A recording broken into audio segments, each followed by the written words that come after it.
홍채 진단에 대해서 별 신빙성이 없다라고 주장을 하시는 의사분들이나 의료계 종사자들도 상당수 계신데, 그분들 같은 이유는 홍채라는 조직 자체가 눈을 구성하는 하나의 부분이다 보니까 안과 전문의 선생님들도 홍채를 진단해서 이분에게 무슨 수술을 권하거나 하지 않는다는 거죠.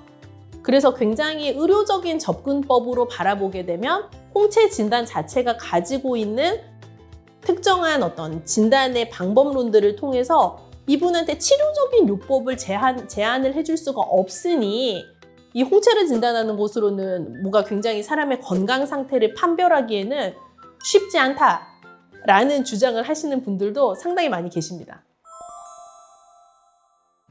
홍채를 가지고 얘기를 나눠봐야 되겠다라고 생각했던 거는요, 특정한 진단에 우리 모두 마치 뭐 점괘를 보거나 미신을 쫓는 것처럼 몰입하거나 할 필요는 전혀 없어요.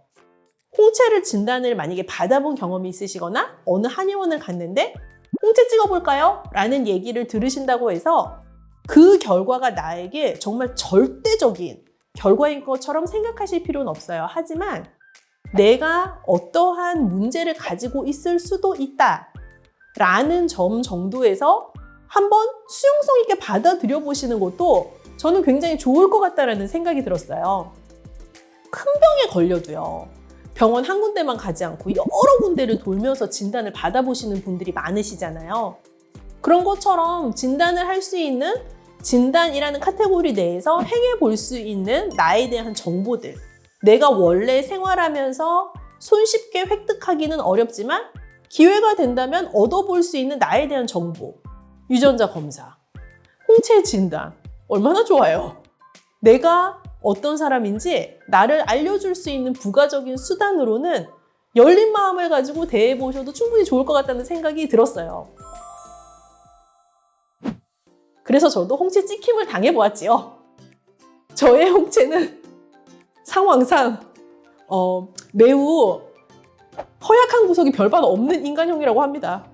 좋은 거죠.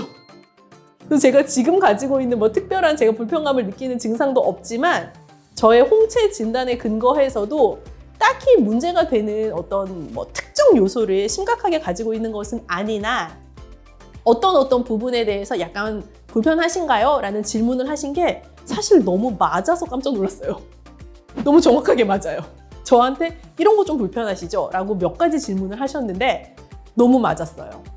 그런 것처럼 내가 이런 사람이었구나 라는 것을 판단해 볼 수 있는, 또 나에 대해서 조금 더 알아볼 수 있는 그런 방법으로 생각해 보시고 기회 되시면 해보세요.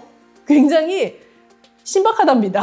가족들이 같이 받는다면 우리 가족 중에 누구는 이럴 수 있는 사람이었구나 하는 것도 알아볼 수 있어서 사실 더 좋은 것 같다는 생각도 들어요.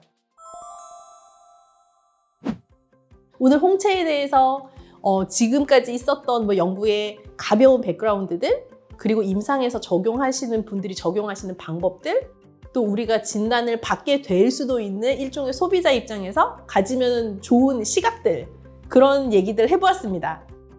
오늘의 정보가 유익하고 즐거우셨다면 구독과 좋아요를 잊지 마세요.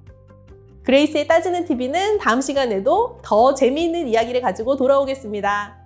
오늘도 함께 해주셔서 고맙습니다.